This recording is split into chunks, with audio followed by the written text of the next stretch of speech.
కాకినాడ జిల్లా వేట్లపాలెం గ్రామంలోని బాణసంచా తయారీ కేంద్రంలో జరిగిన ఘోర పేలుళ్ల ధాటికి 23 మంది మృతి చెందిన విషాద ఘటన రాష్ట్ర వ్యాప్తంగా ఆందోళన కలిగించింది.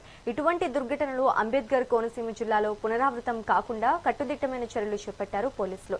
జిల్లా ఎస్పీ రాహుల్ మీనా ఆదేశాల మేరకు అమలాపురం డీఎస్పీ ప్రసాద్ నేతృత్వంలో ప్రత్యేక పోలీస్ బృందాలు గత 2 రోజులుగా అమలాపురం డివిజన్ పరిధిలోని బాణసంచా తయారీ కేంద్రాలపై ముమ్మర తనిఖీలు, దాడులు నిర్వహిస్తున్నాయి. ఇటీవల రాయవరం ప్రాంతంలో చోటు చేసుకున్న ఘటన అనంతరం జిల్లాలోని అన్ని బాణసంచా తయారీ కేంద్రాలను మూసివేసినట్లు డీఎస్పీ ప్రసాద్ వెల్లడించారు. అలాగే కిరాణా దుకాణాలు, ఫ్యాన్సీ షాపులు, పచారీ కోట్ల వద్ద అనధికారికంగా బాణసంచా విక్రయాలు జరుగుతున్నాయన్న సమాచారంతో తనిఖీలు నిర్వహించినప్పటికీ ఎలాంటి ఆధారాలు లభించలేదని తెలిపారు.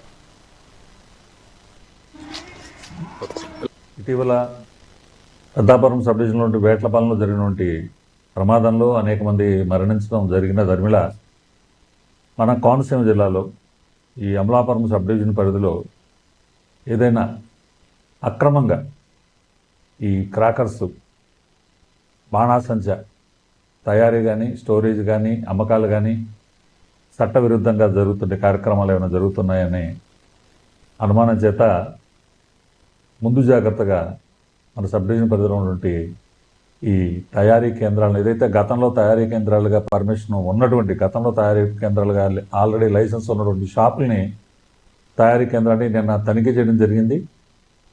మొత్తం మాకు అమలాపురం సబ్ డివిజన్ పరిధిలో వస్తే మాకు 5 తయారీ కేంద్రాలు ఉన్నాయి. ఈ 5 తయారీ కేంద్రాలను కూడా మేము తనిఖీ చేయడం జరిగింది. అయితే ఎక్కడ కూడా మాకు ఏమి ఏ రకమైన తయారీ అవుతున్నట్టు మాకేమీ ఆధారాలు దొరకలేదు. అన్ని ఆల్రెడీ వాటిని మూసి ఉన్నాయి. మేము గతంలో రాయవరంలో సంఘటన జరిగినప్పుడే కలెక్టర్ గారు వాటిని క్లోజర్కి ఆదేశాలు ఇచ్చున్నారు.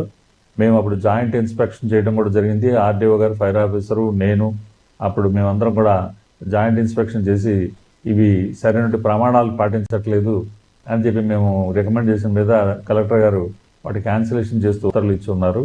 మేము అందువల్ల అప్పటి నుంచి కూడా అవి క్లోజర్లోనే ఉన్నాయి. అప్పటి నుంచి యాక్చువల్గా జరగటం లేదు. అయితే మొన్న మధ్య ఇటీవల జరిగినటువంటి సంఘటన దృష్ట్యా మరి మన అడ్వాన్స్గా స్టెప్స్ తీసుకోకపోతే మరి మన దగ్గర కూడా ప్రమాదం జరిగే అవకాశం ఉందని అనే అభిప్రాయంతో నిన్న మేము మా రూరల్ సిఐ, టౌన్ సిఐ, మేము మా ముమ్మడవరం సిఐ బిడ్డతో మా ఏరియాలో ఉన్నటువంటి ఈ తయారీ కేంద్రాలని మేము నిన్న చెక్ చేశాం. అయితే మాకేం దొరకలేదు. అక్కడ గతంలో వాళ్ళు వాడి పడేసినటువంటి బొగ్గు లాంటివి ఉన్నాయి తప్ప మరేమీ లేవు. కెమికల్స్ అయితే దొరకలేదు.